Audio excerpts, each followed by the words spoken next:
Boa noite, igreja. E aos irmãos que estão acompanhando nós através do Facebook. Graça e paz de Jesus Cristo. Vamos dar início ao nosso culto, fazer uma oração. Senhor, nosso Pai, obrigado por esse domingo, meu Senhor. Obrigado por o Senhor ter separado um dia onde nós podemos nos separar para poder cultuar o Senhor.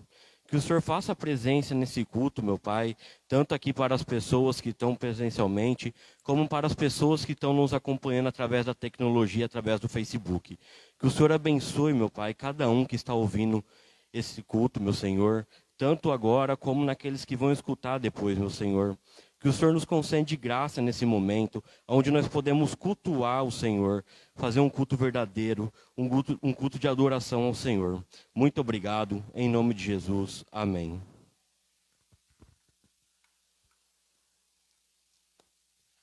Gostaria que os irmãos abrissem a Bíblia no livro de Hebreus, capítulo 7, do versículo 20 ao 28.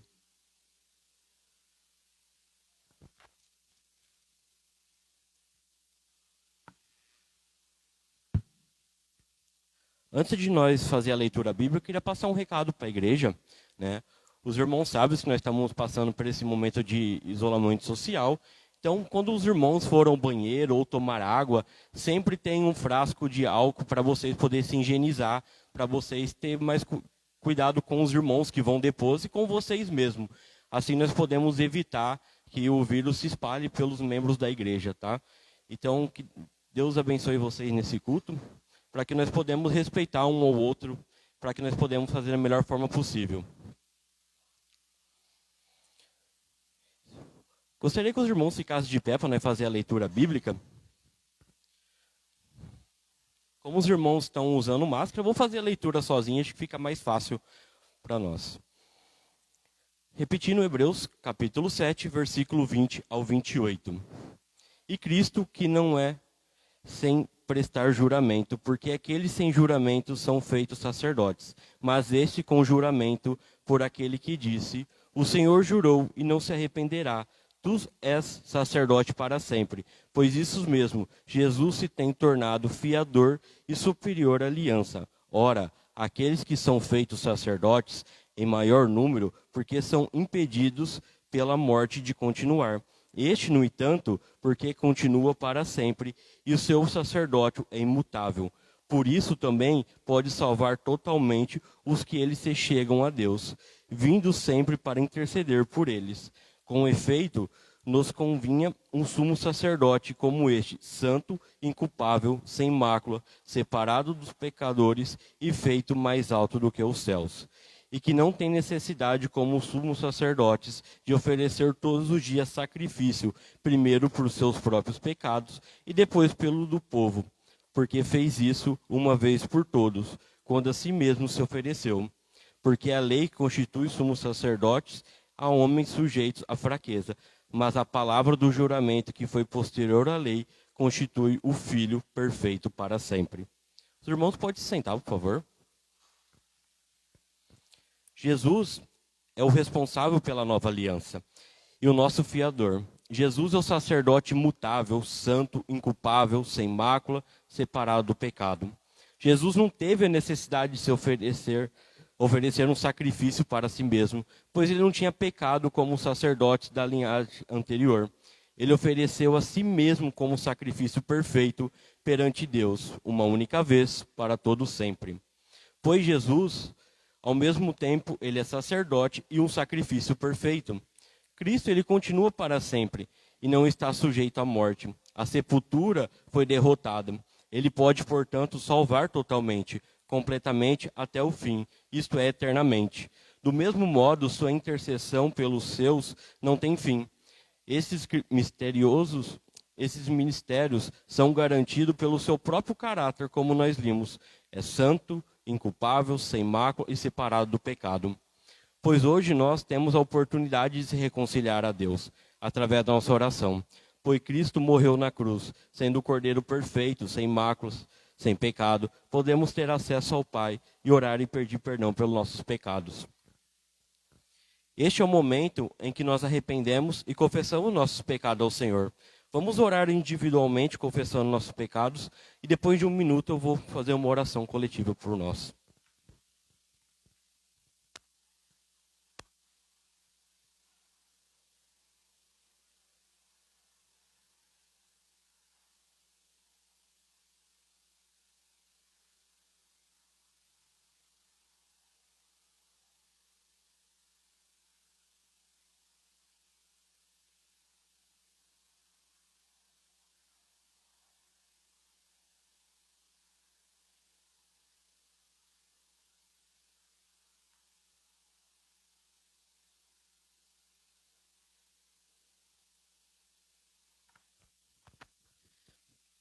Senhor, muito obrigado, meu Senhor, por fazer esse momento, que através do seu Filho que morreu na cruz, nós podemos pedir perdão pelos nossos pecados.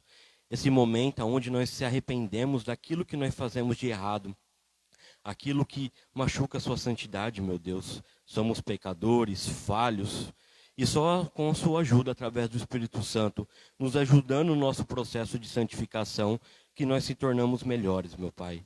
Se não fosse o seu Filho morrer na cruz, hoje nós estaremos aqui ainda sacrificando animais para poder apaziguar a sua ira sobre nós, meu Senhor. Mas graças ao seu Filho ter morrido na cruz, aonde ele foi o sacrifício perfeito, um sumo sacerdote perfeito, hoje nós podemos ter acesso ao Senhor e pedir perdão pelo nosso pecado. Que o Senhor nos abençoe na nossa trajetória aqui na terra, nos abençoando a cada dia vencer o pecado nosso, meu Pai. Que o Senhor nos ajude, que sem a sua ajuda não somos capazes de combater esses pecados. Nos ajude. Em nome de Jesus. Amém. Damos boas-vindas aos visitantes, tanto os que nós presencialmente, como aqueles que estão virtualmente nos assistindo através do Facebook.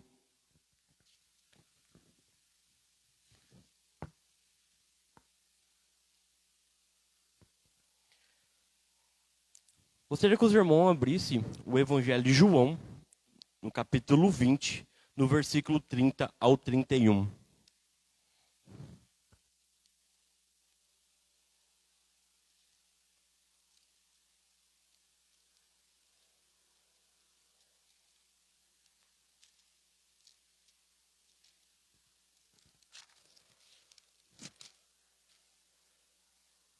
Repetir novamente, Evangelho de João, capítulo 20, do versículo 30 ao 31. Na verdade, fez Jesus diante dos discípulos muitos outros sinais que não estão escritos nesse livro. Estes, porém, foram registrados para que creia que Jesus é o Cristo, o Filho de Deus, e para que, crendo, tenhamos vida em seu nome.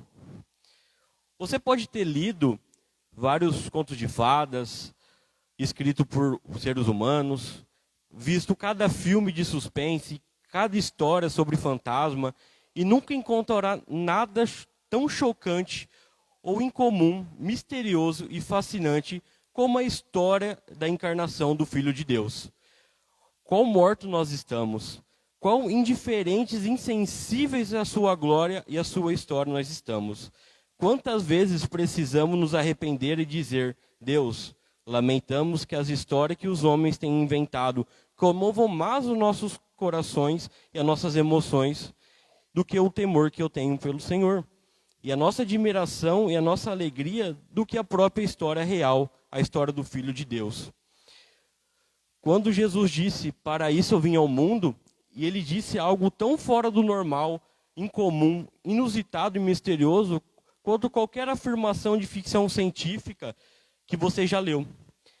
Como podemos sempre orar ao Espírito Santo para ele gerar um temor, para que devemos nos despertar da imaginável realidade de Deus. Um dia, o relâmpago encherá o céu, do nascente do sol até onde ele se põe. As nuvens se manifestará o Filho de Deus, com os anjos em todo o seu poder, e veremos claramente, e seja de terror ou de pura excitação, tremeremos nossos maravilhamentos.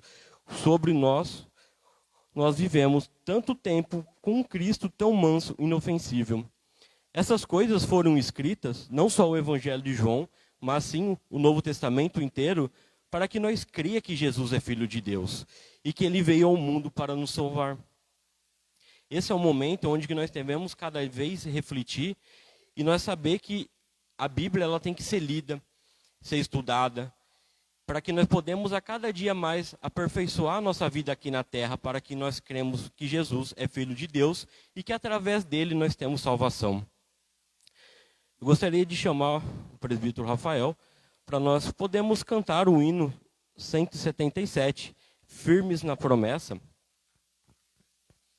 Vamos ficar em pé para nós louvar o Senhor enquanto cantemos o hino. Você que veio preparado para adorar o Senhor com seus dízimo e oferta, para vir à frente e depositá-lo.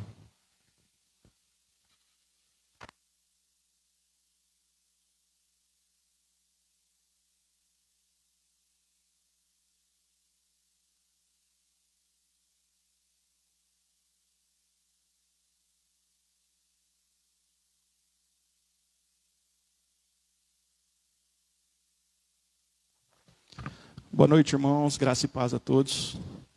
Nós vamos cantar esse hino para a honra e glória do Senhor Jesus.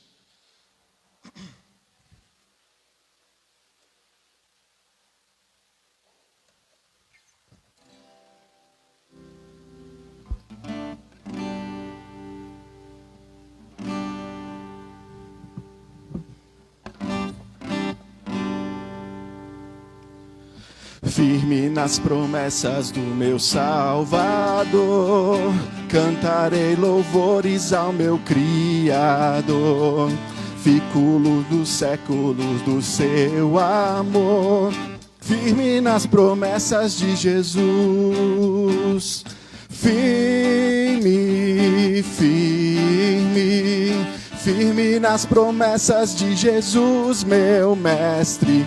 Firme, firme, sim, firme nas promessas de Jesus. Firme nas promessas hei de trabalhar, tendo o verbo eterno sempre a me amparar. Mesmo em tempestades vou sem vacilar, firme nas promessas de Jesus.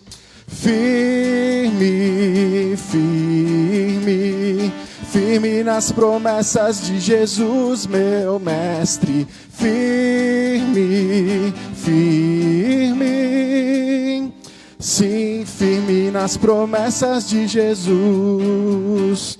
Firme nas promessas sempre vejo assim, purificação do sangue, plena liberdade já desfruto enfim, firme nas promessas de Jesus. Firme, firme, firme nas promessas de Jesus, meu mestre. Firme, firme, sim, firme nas promessas de Jesus. Firme nas promessas do Senhor Jesus, em amor ligado sempre à sua cruz. Cada dia mais me alegro em sua luz. Firme nas promessas de Jesus. Firme, firme, firme nas promessas de Jesus, meu mestre. Firme, firme, sim, firme nas promessas de Jesus. Vamos orar e agradecer ao Senhor por tudo que Ele nos tem feito, pelo nosso dízimo e pelas nossas ofertas. Pedir para o presbítero Rafael fazer essa oração por nós. Nosso Deus e nosso Pai, nós somos gratos a Ti, ó Deus, pelo Teu cuidado, pela Tua providência, pelo Teu amor, pela Tua benevolência sobre as nossas vidas, ó Pai. Primeiramente, obrigado, Senhor, pela dádiva da salvação que o Senhor nos deu em Cristo Jesus. Obrigado porque o Senhor nos tirou do império das trevas e nos trouxe para a Sua maravilhosa luz. Obrigado, Deus, porque o Senhor não só nos criou, mas o Senhor também nos sustenta, ó Pai. O Senhor também coloca sobre nós a Tua providência, cuidando de nós nos mínimos detalhes das nossas vidas, Pai.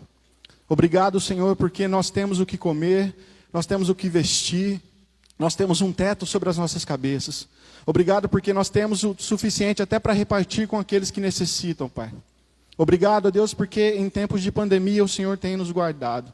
Obrigado, Senhor, porque o Senhor tem abençoado, Senhor, os nossos irmãos que têm, Senhor, maravilhoso, se esforçado e contribuindo voluntariamente com a Tua igreja, sustentando este ministério. Pai, que o Senhor continue abençoando esses irmãos, continue abençoando essa igreja, Pai, para que o conselho dessa igreja possa administrar os recursos dessa igreja com sabedoria, para que o evangelho, Senhor, seja pregado, Senhor, nessa cidade. Pai, que os Teus filhos, ó Deus, nunca venha faltar nada em seus lares. E que se porventura, Senhor, vierem a necessitar de alguma coisa, a Tua igreja estará aqui para supri-los, Pai, porque o Senhor tem nos abençoado. Nós Te louvamos e Te agradecemos, em nome do Teu Filho Jesus. Amém. Amém. Os irmãos podem sentar, por favor.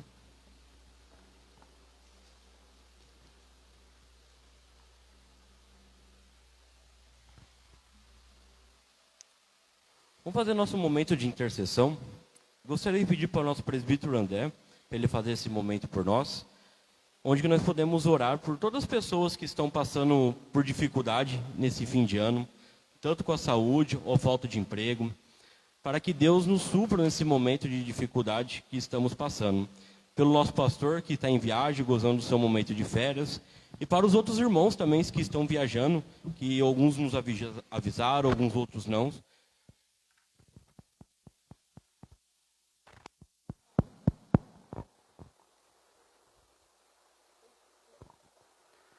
Pai Santo, Todo-Poderoso, nós, diante de Ti, Senhor, nos colocamos como parte do Teu corpo, como parte da Tua igreja, clamando a Ti, Senhor, colocando no nosso lugar, nos colocando no nosso lugar, como filhos Teus, como pessoas regeneradas pelo Teu Santo Espírito, como criaturas agora, novas criaturas pelo poder do Espírito Santo, no que Jesus fez na cruz por nós, remindo nossos pecados, nos lavando e nos purificando. Senhor, Tu és todo-poderoso, Tu és um Deus inigualável, Tu és o único Deus, Senhor, ninguém se compara a Ti. Por isso nós cremos que os nossos pedidos, os nossos clamores, os nossos anseios se achegam a Ti, Senhor.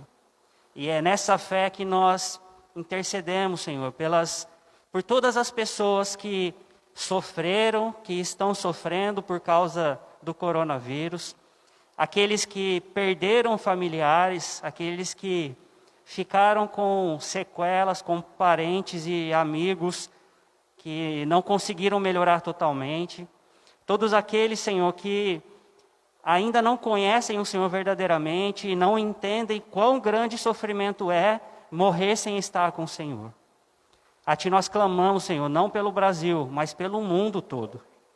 Crendo, Senhor, que tudo isso não foge do Teu controle.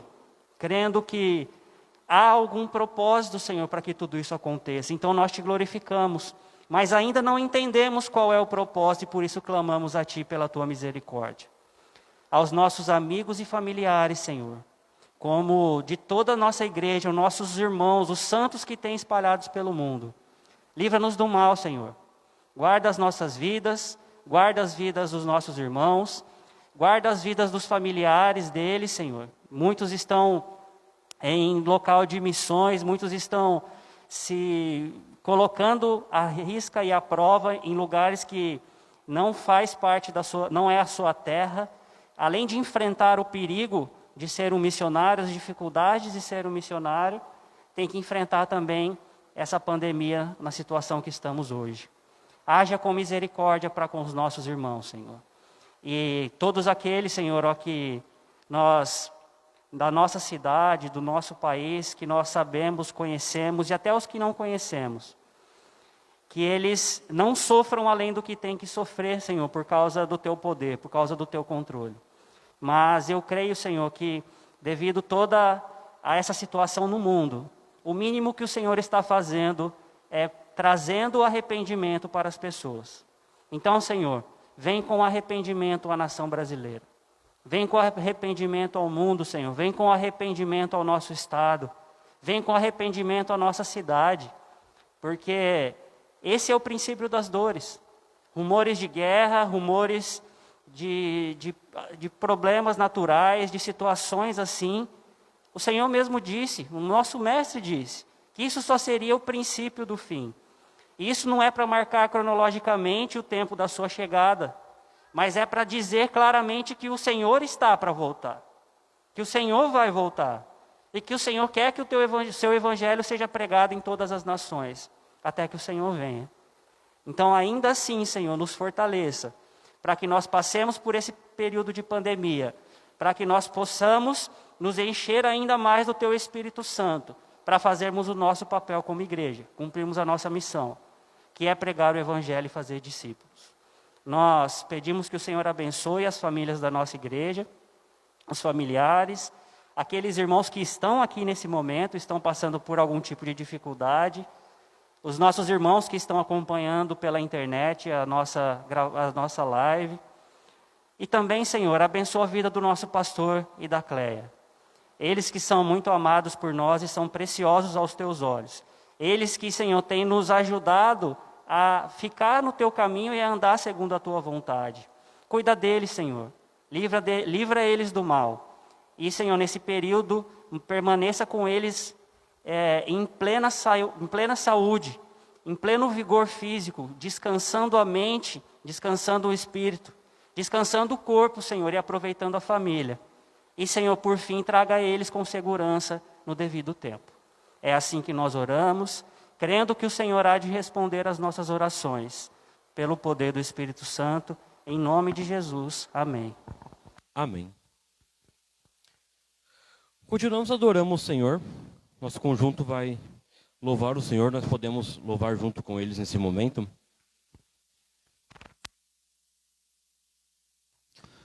Meus irmãos, você que pode, se coloque em pé para a gente poder estar, na verdade, continuar, né? Nossa adoração a Deus agora com os cânticos.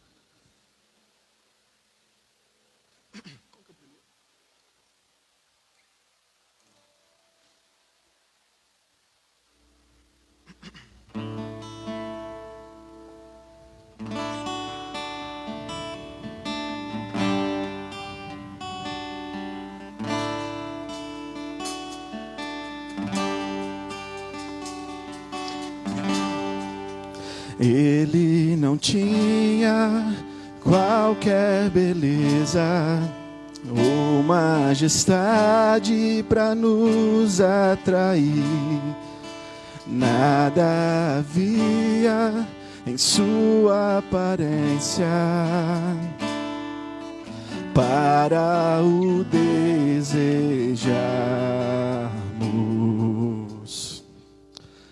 Mas rejeitado dentre os homens, e ainda assim carregou nossas dores. O seu castigo nos traz paz, e a esperança não se esvai.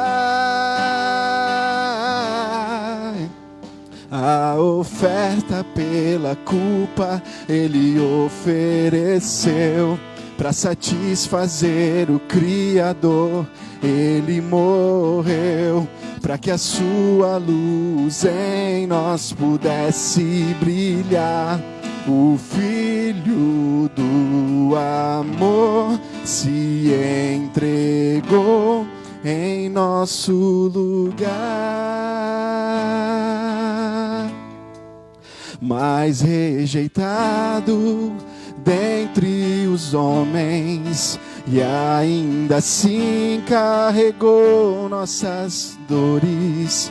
O seu castigo nos traz paz, e a esperança não se esvai. A oferta pela culpa Ele ofereceu para satisfazer o Criador.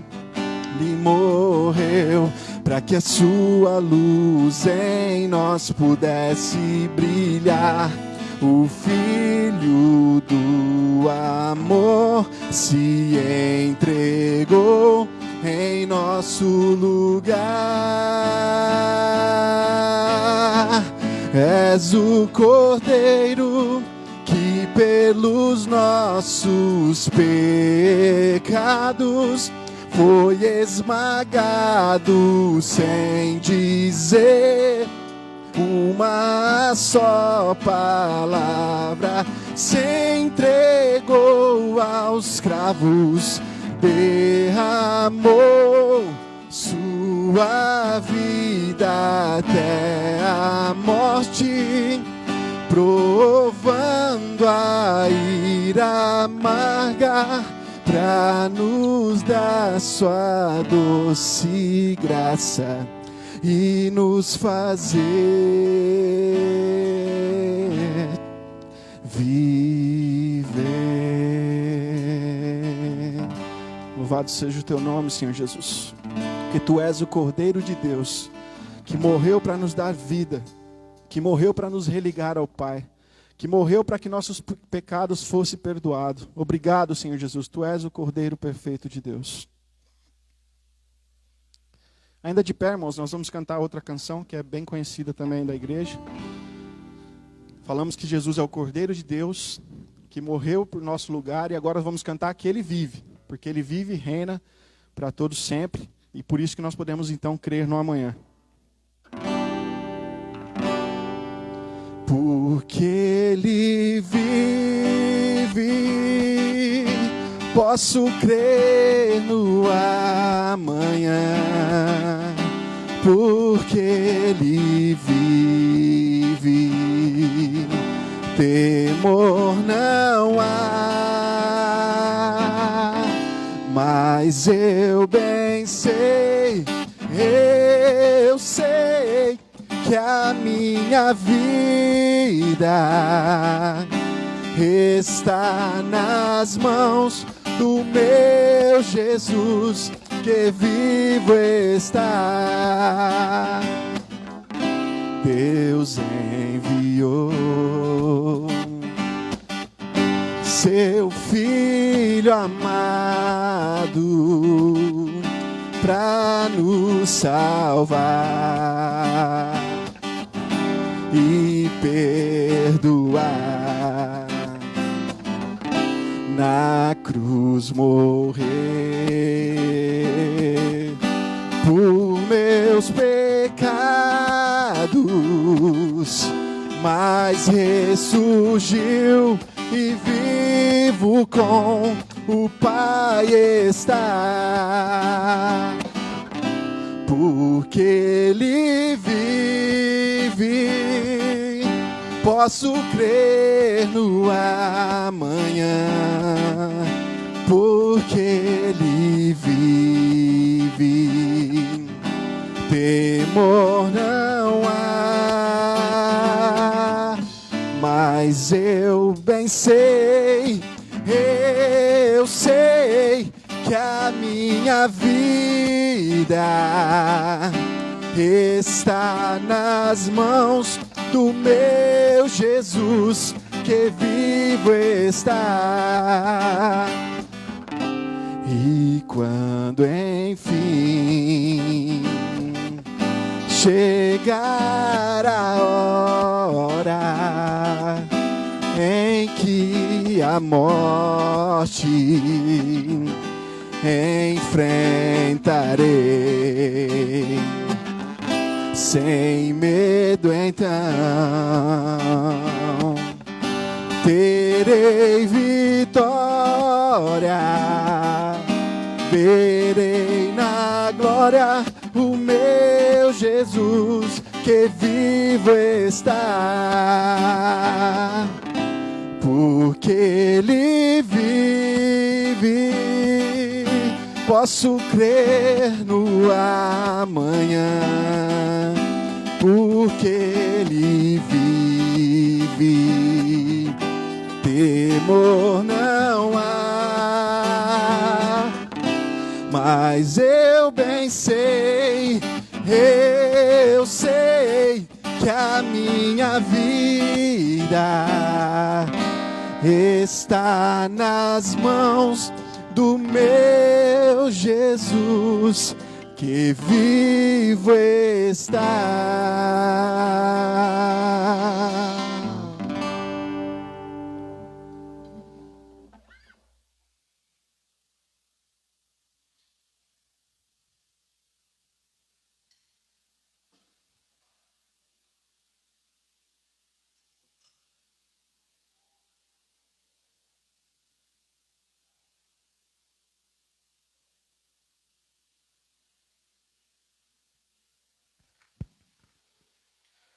Irmãos, passo agora para o momento do sermão.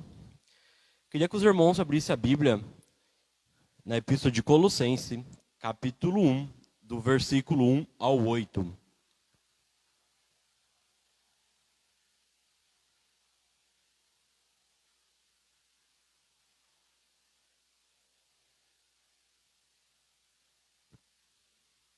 Repetindo de novo para os irmãos, Colossenses, capítulo 1, do versículo 1 ao 8.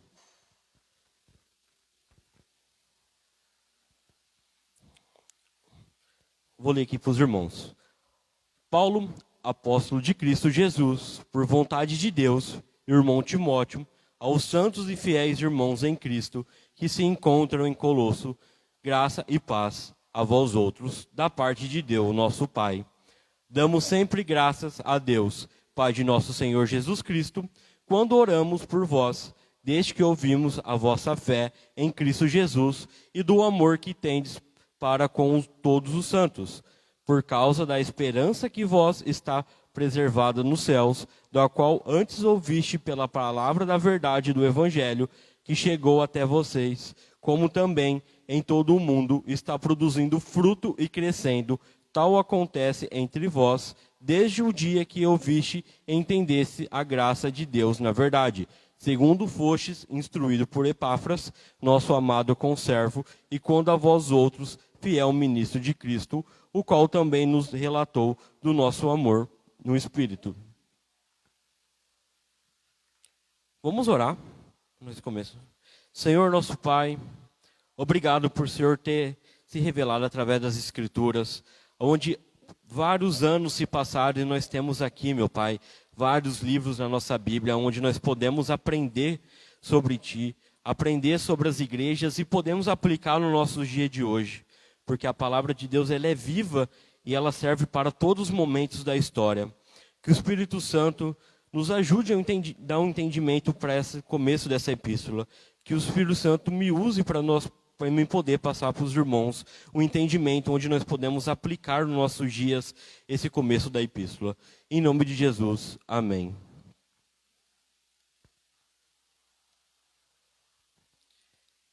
Essa carta ela é extremamente relevante para a igreja do século 21, pois o entendimento dessa epístola, podemos ver que os problemas que acontecem nos dias de hoje é os mesmos de 2000 anos atrás. A relevância dessas epístolas encontra, em primeiro lugar, no fato que ela fala da pessoa de Cristo e de sua obra, mais do que qualquer outra carta do Novo Testamento. Ensina que Jesus é a solução para todos os nossos males, e esse, sem dúvida, um dos temas mais relevantes e necessários para a igreja cristã no dia de hoje. No primeiro século da era cristã, surgiu no meio da igreja uma forma de gnosticismo que alegava apresentar um conhecimento secreto e misterioso a respeito de Deus para poucos privilegiados. A heresia gnóstica foi o primeiro grande desvio doutrinário surgindo no cristianismo, que quase acabou com a igreja no primeiro e no segundo século da era cristã. O gnosticismo oferecia um conhecimento acerca de Deus e da salvação, supostamente secreto, que teoricamente levaria as pessoas à perfeição, à plenitude do conhecimento de Deus, assim usurpando a verdade bíblica sobre a graça da salvação, que é diferente dos ensinos dos apóstolos. Paulo, quando escreveu essa carta aos Colossenses, ele está preso em Roma. Podemos ver em Colossenses 4,18, que ele diz assim: lembrai-vos de minhas algemas. Esta é a linguagem de alguém que está preso. E conforme Atos 28, podemos ver que Paulo estava preso em Roma como prisioneiro político.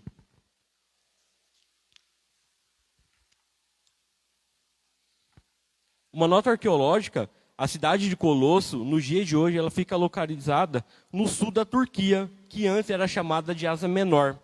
Os habitantes de Colosso eram, em sua maioria, gregos que seguiam suas próprias religiões, desde místicas, esotéricas, que é um nome genérico que evidencia um conjunto de tradições e interpretações filosóficas das doutrinas e religiões que nasceu lá na Frígia e na Pérsia, e, por último, o culto ao imperador romano. Portanto, existia uma mistura de credos e além das sinagogas judaicas naquela cidade.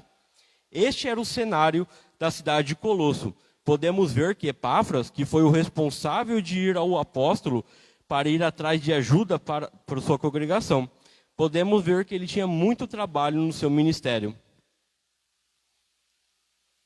Podemos nos perguntar: hoje a igreja brasileira está passando pela mesma situação que a igreja de Colosso naqueles tempos?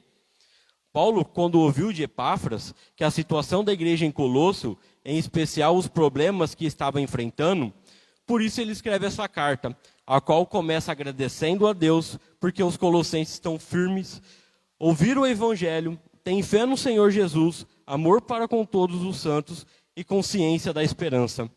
O apóstolo, então, ora pelos irmãos e diz que não para de interceder pelos fortalecimentos deles, para que tenham pleno conhecimento de Deus e andam de maneira digna no Senhor. Eles não precisam de mais nada, já receberam tudo em Cristo e seria tolice dar ouvidos aos falsos ensinamentos. Agora vamos analisar os versículos do nosso texto base para nós entender melhor o começo da carta de Paulo aos Colossenses.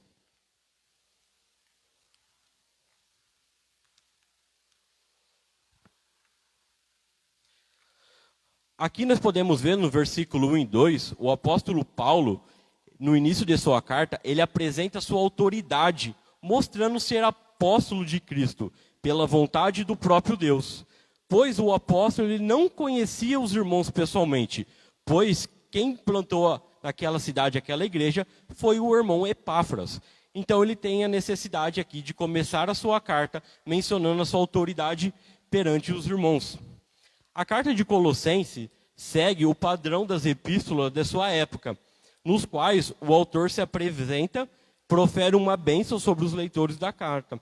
No caso dos cristãos, graça e paz, que combina duas saudações, ao mesmo tempo configura uma bênção. Quando os gregos escreviam uma carta, eles desejavam somente graça. Já os judeus, por sua vez, eles saudavam com a palavra shalom, que traduzindo para nós em português seria paz.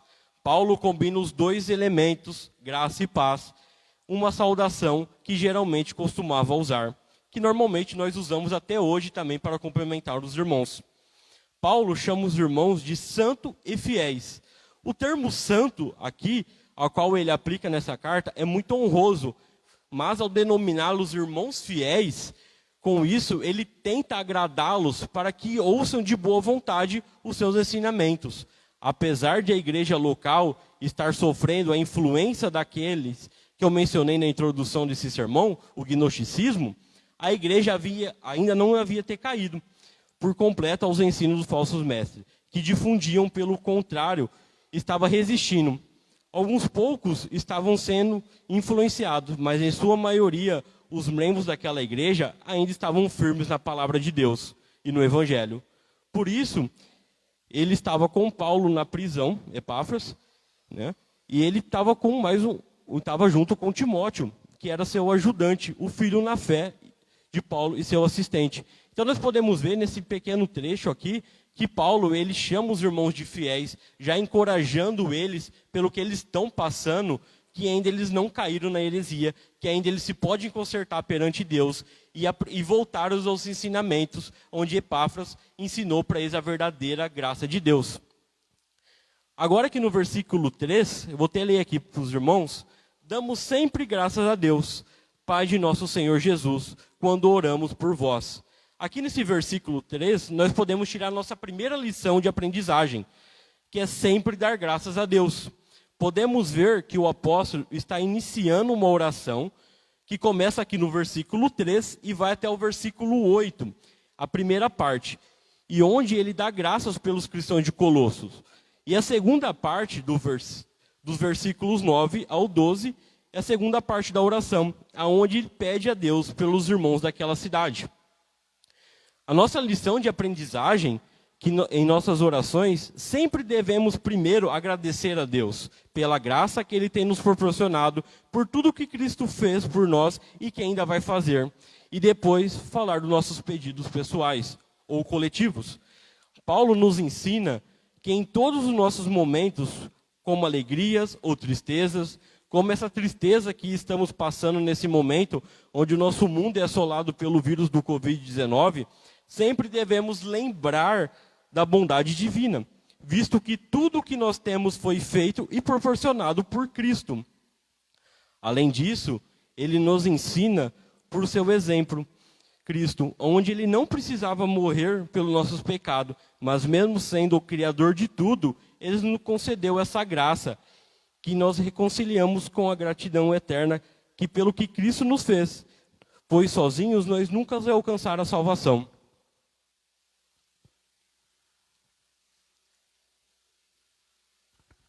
Mas o apóstolo Paulo, ele rende graças pelo quê nessa carta? Pela fé e o amor dos colossenses, que mesmo naquele momento, onde pessoas estavam tentando distorcer a verdade que os apóstolos ensinavam, tinham pessoas fiéis aos ensinamentos de Jesus. Portanto, temos em mente que devemos sempre alegar-se dos favores que já recebemos e dar graças a Deus por eles, de tal maneira que busquemos dele, ao mesmo tempo, a perseverança e o avanço na nossa vida espiritual. Aqui no versículo 4, que fala assim: desde que ouvimos da vossa fé em Cristo Jesus e do amor que tendes para com todos os santos. Aqui nós podemos tirar a nossa segunda lição de aprendizagem, que podemos ver aqui duas marcas importantes para a igreja de hoje: a fé em Jesus e o amor entre os irmãos. São elementos da verdadeira igreja de Cristo aqui na terra, pois nesse versículo, Paulo agradece a Deus por esses dois elementos, pois tinha certeza dessas duas realidades na igreja de Colosso. Pois toda a igreja que tem que ter esses elementos, pois sem a fé em Jesus, a nossa esperança é vã. E por causa do evangelho que transformou a nossa vida, devemos ter amor entre os irmãos. Pois Paulo diz que ele ouviu sobre isso e ele tem dado graças a Deus, pois a igreja que tem esses dois elementos é uma igreja que reconhece o verdadeiro evangelho. São dois dons de Deus que são tão excelentes e devem exercer um efeito especial sobre nós. Ele usa a expressão fé em Cristo para que sempre em mente que Cristo é objeto da própria fé. Ele usa a expressão amor para com os santos, não com intenção de excluir as pessoas de fora, mas porque na medida em que alguém se una a nós em Deus, devemos abraçá-lo, amá-lo, pois agora ele faz parte da nossa família na fé. Isso é muito importante para a igreja de hoje. Quando os irmãos novos da fé chegam até nós, é muito importante nós amá-lo e mostrar o nosso amor por eles. Porque a fé que nós temos em Cristo, como Cristo morreu e mostrou esse amor por nós, nós, a igreja, devemos mostrar esse amor para os irmãos que estão chegando e para os irmãos que já estão na igreja. Isso é muito importante, eles se sentir amados. No versículo 5, aqui, por causa da esperança que vós estás preservada nos céus, da qual antes ouviste pela palavra da verdade e do evangelho. Aqui, nesse versículo 5, nós vamos tirar a nossa terceira lição, a esperança que está no céu. Paulo mostra que essa fé e esse amor, eles se baseiam na esperança daquilo que está por vir no céu para eles e para nós. É muito importante saber disso. Quando Cristo ressuscitou dos mortos e subiu ao céu, deu à humanidade a certeza e a garantia de que um dia os salvos estarão com ele. Saber disso e confiar nessa verdade faz com que cada cristão tenha fé em Jesus e amor para os santos. E por isso que o encontro com o Senhor e o desejo de estar com ele nos motiva a ter uma vida terrena santa e fiel, por causa daquilo que está reservado nos céus aos que recebem como Senhor e Salvador. Nós podemos ver que a Bíblia, várias vezes, ela relata que nós somos peregrinos e forasteiros, Isso está mencionado lá em 1 Pedro, capítulo 2, versículo 11. Por que a Bíblia fala isso? Porque aqui não é o nosso lar. O nosso lar é no céu. Aqui é uma vida passageira onde nós estamos passando. Por isso que nosso amor por Cristo, ele reflete nós ter uma vida fiel e justa perante Ele. Onde nós temos que, a cada dia, mostrar para as pessoas de fora o quanto santo nós podemos ser. Ser perfeito, nós nunca vamos ser. Mas, através de Cristo na nossa vida, nós podemos dar exemplo para as pessoas de fora e mostrar para elas o quanto nós podemos melhorar esse mundo aqui na Terra. Se nós podemos ver como esse mundo a cada dia está piorando, é por falta de amor em Cristo, por falta de amor em Deus. E só através de nós, cristãos, que nós temos que levar essa palavra para eles, para mostrar que existe uma salvação, uma solução pós-vida, que é a nossa vida eterna no céu. O destino e a moradia de cada crente em Jesus já está reservada. Por isso, importa que os cristãos amem uns aos outros, vivam de maneira digna, creiam que o Senhor Jesus faça o que tem que ser feito nessa vida e que nós devemos pregar o Evangelho. Essa é a grande motivação nossa, a esperança, a proposta da igreja. Naturalmente, a esperança nesse contexto quer dizer certeza. A chamada esperança, porque ainda não concretizou, mas é uma esperança certa e por isso que o amor deve ser demonstrado para com todos. Como exatamente os cristãos de Colosso ouviram falar dessa esperança? A esperança pós-morte sobre o Evangelho. Eles escutaram sobre a esperança eterna por meio da palavra da verdade, o Evangelho que foi pregado por Epáfras.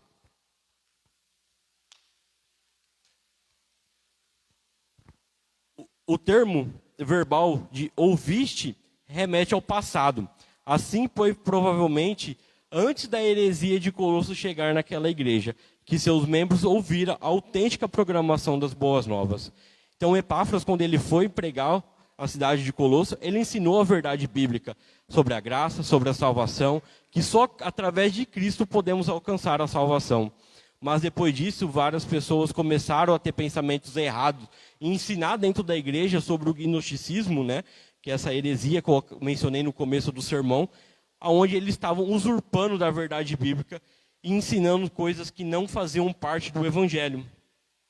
Aqui no versículo 6, que fala assim, que chegou até vós, como também em todo o mundo, está produzindo fruto e crescendo. Tal acontece entre vós, desde o dia em que ouviste, entendeste a graça de Deus na verdade. No versículo 6 aqui, Paulo afirma que o evangelho chegou até os colossenses, mas que também estava frutificando e crescendo por todo o mundo. Nessa passagem, ele usa uma hipérbole, um recurso de linguagem, quando se refere a todo o mundo. Na verdade, está fazendo alusão ao mundo conhecido naquela época, em vários lugares e reinos. A palavra de Deus já tinha se espalhado pelo Império Romano e os demais lugares conhecidos naquela época. Assim, chegamos a esse ponto do texto, sabendo que Paulo, aqui o apóstolo, ele estava orando pelos irmãos de Colosso, que ele nunca conheceu, nem ouviu, e que o evangelho estava sendo difundido por todos os lugares. Nós podemos ver aqui o exemplo, como o evangelho estava sendo propagado tão rápido naquele momento da história, onde várias cidades já estavam sendo levado o evangelho.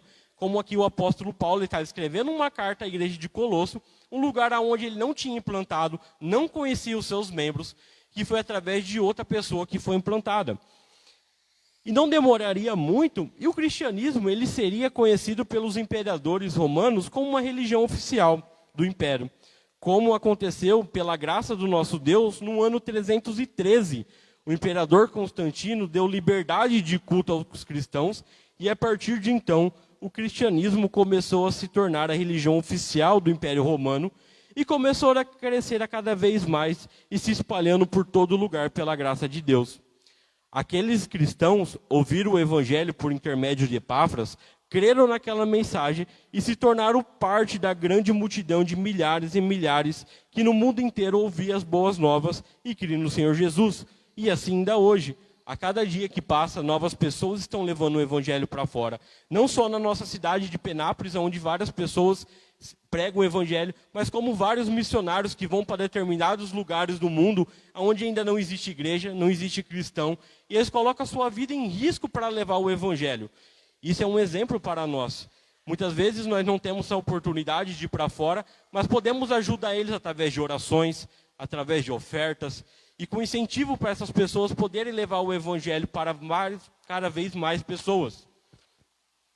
Finalizando aqui no versículo 7 e 8, vou lendo aqui para vocês. Segundo foste instruído por Efastra, nosso amado conservo, e quando a vós outros, fiel ministro de Cristo, a qual também nos relatou do nosso amor pelo Espírito. Nesses 2 versículos finais aqui do texto base, Paulo diz que foi Epáfras o instrumento de Deus para levar o evangelho até a igreja de Colossos.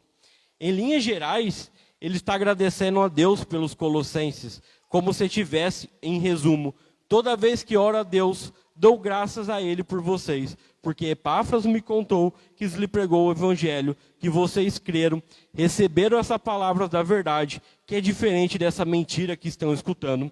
E como resultado de terem crido no Senhor Jesus, vocês têm amor um pelos outros, porque sabe da esperança que lhe está reservada. Por isso sou grato a Deus, por ser uma igreja de Cristo, e louvo o Senhor por vocês, mesmo que nunca tenha visto.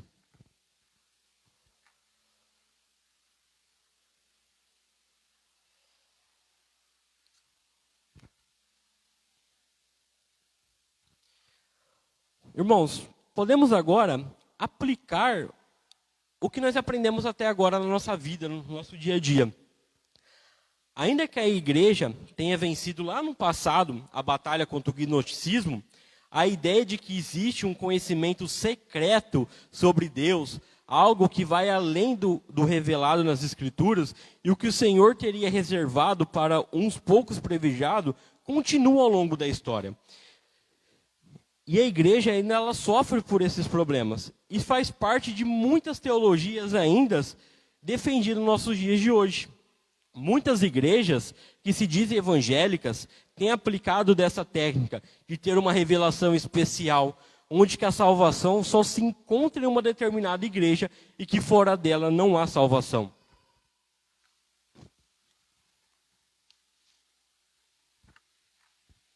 É por isso que é muito, mas muito importante mesmo, nós a cada dia estudar a Bíblia, para saber como combater esses pensamentos errados e achismo, pois são esses fatores que nos dias de hoje acabam atrapalhando o crescimento da igreja de Cristo aqui na terra.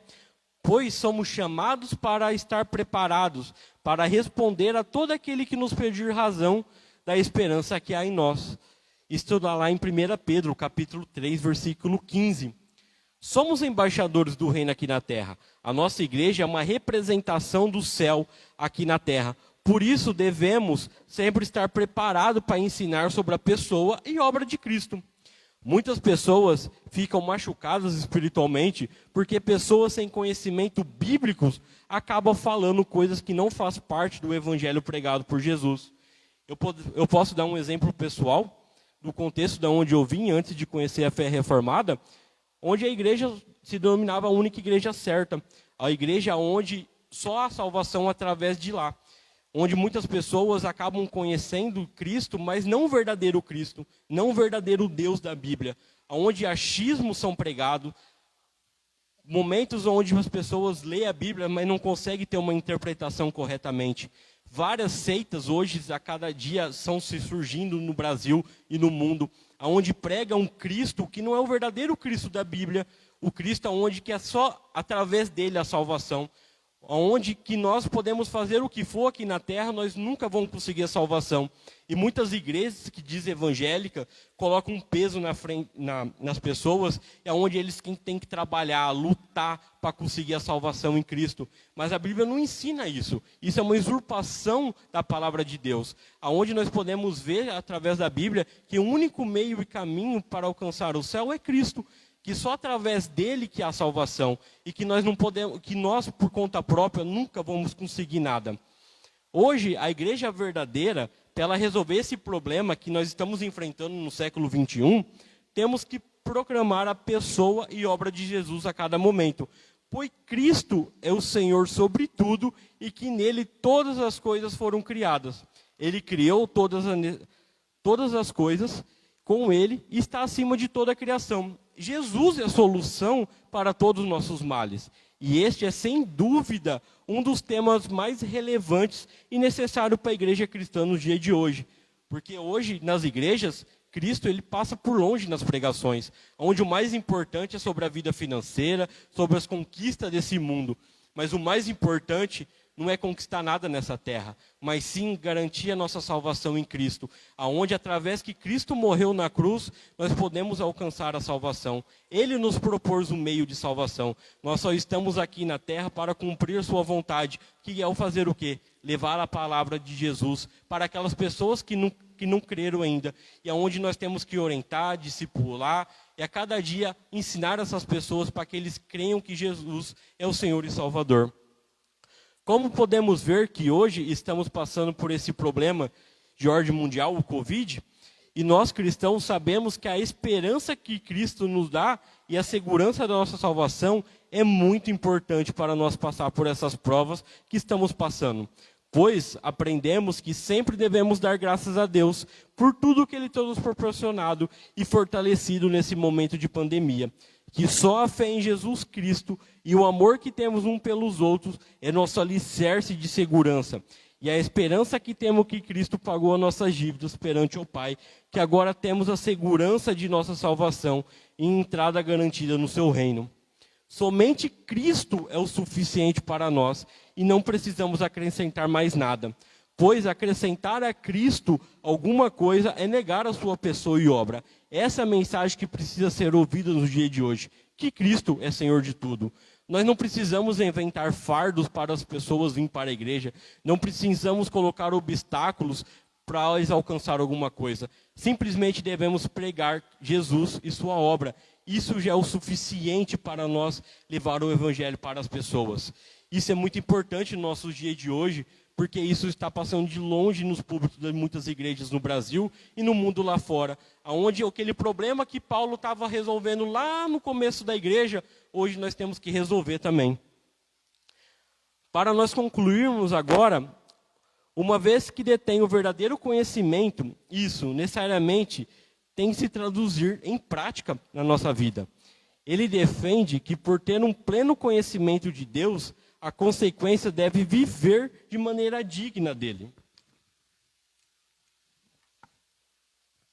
Devemos ter cuidado com os nossos achismos, pois através do que falamos, estamos ensinando outras pessoas. Aquilo que uma pessoa professa, pensa, ela controla suas atitudes, suas ações, suas escolhas e seus posicionamentos. Embora haja no cristão um crescer constante do conhecimento de Deus, ele nunca chegará ao ponto que os gnósticos ensinavam naquele momento, de perfeição plena nesse mundo. A esperança que está reservada para o mundo ainda está por vir, para cada crente em Jesus. Aqui na terra, a igreja caminha de forma imperfeita em direção à eternidade, crescendo e aprendendo sempre. Por fim, precisamos analisar em que cremos. Quem é Jesus para nós? Cremos que Jesus é a imagem do Deus invisível? Que nele reside toda a plenitude? Por meio de seu sangue, o Pai reconciliou consigo todas as coisas? Que o que Jesus fez é o suficiente? Ele é o Senhor de sua história? Você o adora? Você o ama? Você crê nele? Devemos servi-lo? Viver para a sua glória? As respostas a essas perguntas darão uma boa percepção acerca de como anda a sua espiritualidade e sua vida com Deus. E resumindo todas essas perguntas que eu tenho acabado de falar para vocês, eu termino essa noite te perguntando: Jesus Cristo, o Filho de Deus vivo, é o centro de sua vida? Essa é a mensagem para nós refletirmos no dia de hoje, onde nós estamos passando por um momento de dificuldade, como eu falei, onde pessoas lá fora estão necessitadas de escutar o Evangelho. E o que nós precisamos pregar é só a vida e obra de Cristo. Porque o Espírito Santo vai fazer o trabalho de convencer ele. Não precisamos inventar nada, simplesmente pregar aquilo que está na Bíblia.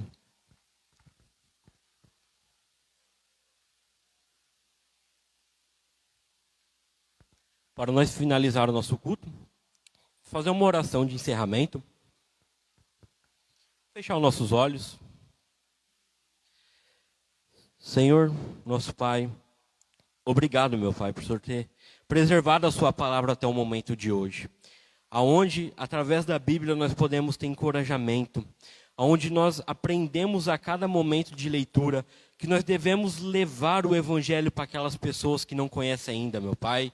Seja na nossa cidade, seja no nosso estado, seja no nosso país ou fora, meu Pai. Que o Senhor nos conceda nesse ano de 2021 que está entrando, meu Senhor, oportunidades para nós poder pregar a sua palavra, poder falar sobre Jesus e sua obra. Nos concede essa oportunidade, meu Senhor, tanto para os nossos vizinhos, como para nossos parentes, amigos de trabalho, amigos da escola, faculdade. Que o Senhor nos ajude nesse momento para que nós podemos levar a sua palavra. Que o Senhor nos ajude a cada dia para nós aprender mais sobre a sua palavra. Que o Espírito Santo nos revela a sua palavra, aquela verdadeira, aquela que está na Bíblia. Que não seja os nossos achismos, nossos pensamentos, meu Senhor, mas que o Senhor nos ajude a cada dia da nossa vida aqui na terra. Como falamos, nós somos peregrinos aqui, meu Senhor. Aqui não é nossa casa, a nossa casa é no céu com o Senhor. Aqui é uma vida passageira, onde nós devemos, através da nossa vida, simplesmente levar a palavra para outras pessoas. Que o Senhor ajude a cada momento desse ano que está para entrar em 2021. Que o Senhor abençoe cada irmão que está aqui presente ou está nos escutando através do Facebook, meu Senhor.